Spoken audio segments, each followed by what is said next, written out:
Assalamualaikum warahmatullahi wabarakatuh. Saudaraku semua, mulailah hari ini dan saat ini kita hidup bahagia dengan apa yang ada. Jangan menunggu kaya, karena kaya tidak menjamin seseorang hidup bahagia. Jangan disangka di gedung mewah tiada rintihan dan air mata. Tapi juga jangan dikira di gubuk yang sederhana ada canda tawa, ceria, dan bahagia. Karena sesungguhnya Allah Subhanahu wa Ta'ala menghendaki agar kita hidup bahagia di dunia dan akhirat. Karena itu Allah mengajarkan, Rabbana atina fid dunya hasanah wa fil akhirati hasanah wa qina adzabannar. Wahai Tuhan kami, anugerahkanlah kepada kami kebahagiaan hidup di dunia dan kebahagiaan hidup di akhirat, dan jauhkanlah kami dari siksa api neraka. Semua orang bisa hidup bahagia. Anak kecil bisa bahagia ketika mendapatkan mainan dari orang tuanya. Anak remaja bisa bahagia boleh jadi ketika sedang jatuh cinta. Anak muda bahagia ketika mendapatkan pekerjaan.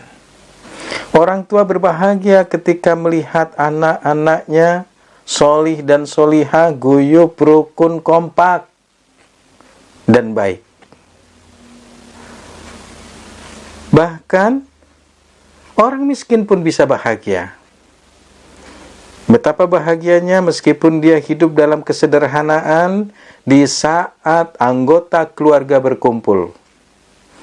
Orang Jawa bilang, mangan ora mangan asal kumpul. Itulah saat yang paling bahagia bagi orang-orang yang tidak mampu. Orang sakit juga bisa bahagia ketika dia dijenguk oleh orang-orang yang dia kasihi dan dia cintai. Sahabat-sahabat dekat datang meskipun dia tetap berada di atas kasur sedang dalam keadaan sakit, tapi hati dia berbahagia.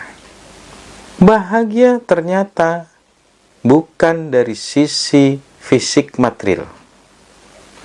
Kalau dilihat dari sisi fisik material, maka orang miskin sulit untuk berbahagia karena dia hidup dalam kekurangan, paling tidak pas-pasan. Kalau dilihat bahwa bahagia adalah karena fisik material, maka orang sakit tidak mungkin dia bisa berbahagia meskipun dijenguk oleh orang-orang yang dia kasihi. Maka melihat dari sudut ini, bahwa bahagia adalah bersifat ruhaniah. Saya pernah membaca sebuah buku karya Hamka yang berjudul Tasawuf Modern. Ketika Hamka membahas tentang bahagia, beliau mengilustrasikan dengan sebuah cerita. Ada dua pemuda yang dia bekerja sebagai kuli bangunan. Kalau pagi dia berangkat berdua, sepanjang perjalanannya jalan kaki, dia melewati sebuah komplek dan dia sambil bercanda tertawa ria. Dalam buku tersebut disebutkan bahwa pemuda ini menghisap rokok satu batang bergantian sambil ketawa bercanda. Di sisi lain ada si kaya yang sedang duduk di emperan rumah. Dia memegang koran sambil membaca koran. Di sampingnya ada teh manis dan roti. Ketika melihat dua pemuda yang sedang bercanda sambil berjalan menuju pekerjaannya, menuju tempat kerjanya, dia bergumam. Si kaya ini dalam hatinya itu bergumam, betapa bahagianya dua orang pemuda itu. Pagi-pagi dia bisa bercanda ria, saling kejar-kejaran menuju tempat kerjanya. Sementara saya harus membaca koran, melihat analisa ekonomi hari ini. pergerakan mata uang, pergerakan saham, dan lain sebagainya. Bahkan tidak jarang telepon berdering menagih cicilan. Cicilan rumah, cicilan mobil, cicilan perhiasan, dan lain sebagainya. Betapa ternyata yang dipandang kaya itu di otaknya adalah penderitaan belaka. Saudaraku semua, kalau melihat cerita tadi, maka ternyata sesungguhnya bahagia itu bukan bersifat fisik material, tetapi bersifat ruhaniah. Oleh karena itu, untuk bisa menggapai hidup bahagia, baik dunia hingga di akhirat kelak, maka tidak lain adalah bimbingan ruhaniah kita.